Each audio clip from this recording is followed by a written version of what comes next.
হিন্দু ধর্ম অনুসারে লক্ষ্মীর আশীর্বাদ যার উপর বর্ষিত হয় তার জীবন সুখে ও সম্পদে ভরে ওঠে। শাস্ত্র অনুসারে দেবী লক্ষ্মী আমাদের ঘরে আসার আগে কয়েকটি সংকেত পাঠিয়ে থাকেন। দেখে নিন কোন কোন ঘটনা ঘটলে বুঝবেন মা লক্ষ্মীর আবির্ভাব আপনার ঘরে হতে চলেছে।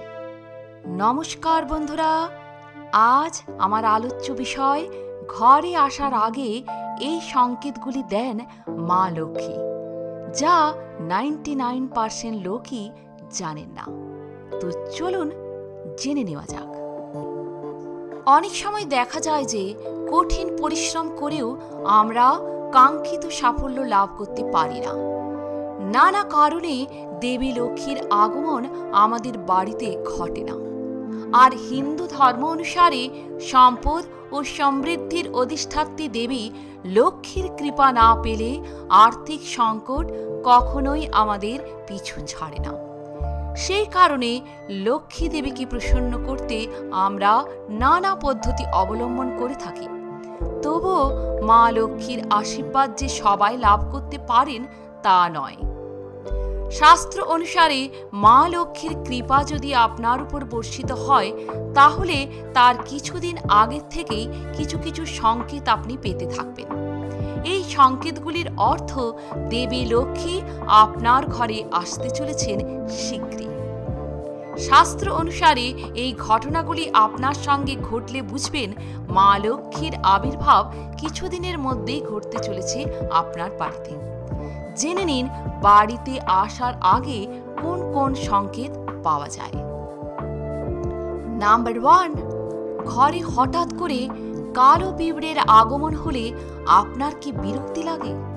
এবার থেকে ঘরের কোণে কালো পিঁপড়ে দেখলেও মোটেও বিরক্তি প্রকাশ করবেন না, কারণ কালো পিঁপড়ে আসলে অর্থাগমের সংকেত বহন করে। কালো পিঁপড়ে যদি খাবারের দানা নিয়ে যায় তাহলে সেই গৃহে লক্ষ্মীর আবির্ভাব হতে চলেছে। নাম্বার 2, বাড়ির দেওয়ালে টিকটিকি তো হামেশাই থাকে, কিন্তু একই সঙ্গে একই জায়গায় 3টি টিকটিকি থাকা অত্যন্ত শুভ অর্থ বহন করে। শাস্ত্র অনুসারে এটি লক্ষ্মীর আগমনের ইঙ্গিত বহন করে, অর্থাৎ আপনার জীবনে সুখ সৌভাগ্য আসতে চলেছে। নাম্বার 3, ডান হাত ক্রমাগত চুলকালেও অর্থাগমের ইঙ্গিত দেয় বলে প্রচলিত বিশ্বাস। নাম্বার 4, বাড়িতে যদি কার্নিশ বা ঘুলঘুলি অথবা অন্য কোথাও পাখি বাসা বাঁধে তাহলে তা অত্যন্ত শুভ সংকেত। এর অর্থ শীঘ্রই টাকা পয়সা পেতে চলেছেন আপনি। নাম্বার 5, রাতে ঘুমিয়ে স্বপ্ন আমরা সবাই দেখি। কোনো কোনো স্বপ্ন শুভ সংকেত বহন করে। ঝাঁটা, পেঁচা, কলসি, বাঁশি, হাতি, টিকটিকি, শাঁখ, সাপ অথবা গোলাপের স্বপ্ন আসন্ন অর্থলাভের ইঙ্গিত দেয়। নাম্বার 6, খুব ভোরে বাড়ি থেকে বেরিয়ে যদি দেখেন কেউ ঝাঁট দিচ্ছেন তাহলে আপনার খুশি হওয়ার যথেষ্ট কারণ আছে, কারণ পরপর কদিন এই দৃশ্য দেখার অর্থ আপনি মোটা টাকা রোজগার করতে চলেছেন। নাম্বার 7, হিন্দু ধর্ম অনুসারে শঙ্খ অত্যন্ত শুভ। পুজোর সময় এই কারণে শাঁখ বাজানো হয়ে থাকে। সকালে ঘুম থেকে ওঠার পরেই যদি শাঁখের আওয়াজ শুনতে পান তাহলে তা অত্যন্ত শুভ বলে মনে করা হয়। সকালে উঠে শাঁখের আওয়াজ শোনার অর্থ মা লক্ষ্মীর আগমন আপনার ঘরে আসতে চলেছে। নাম্বার 8, শাস্ত্র অনুসারে পেঁচা হল মা লক্ষ্মীর বাহন। তাই বাড়ির আশেপাশে পেঁচা দেখলে বুঝবেন মা লক্ষ্মীর আগমন শীঘ্রই ঘটতে চলেছে আপনার বাড়িতে। সর্বশেষ, সাপকে ভয় পায় না এমন মানুষ খুঁজে পাওয়া মুশকিল, তবে সাপ দেখতে পাওয়া অত্যন্ত শুভ বলে মনে করা হয়।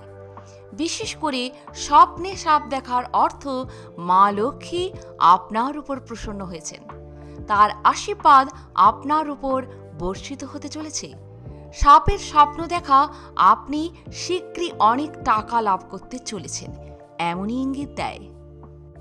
তো বন্ধুরা, আমরা সবাই ফিনান্সিয়ালি সাকসেস পেতে চাই, কিন্তু সবার অর্থভাগ্য ভালো হয় না।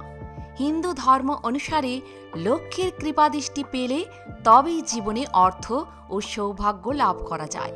আপনার ঘরে লক্ষ্মীর আগমন ঘটেছে কিনা তা বোঝার জন্য ওপরে বলা ঘটনাগুলি আপনার সঙ্গে ঘটছে কিনা সেদিকে লক্ষ্য রাখুন। আজ এ পর্যন্তই। যদি ভিডিওটি ভালো লাগে তাহলে একটা লাইক অবশ্যই করবেন।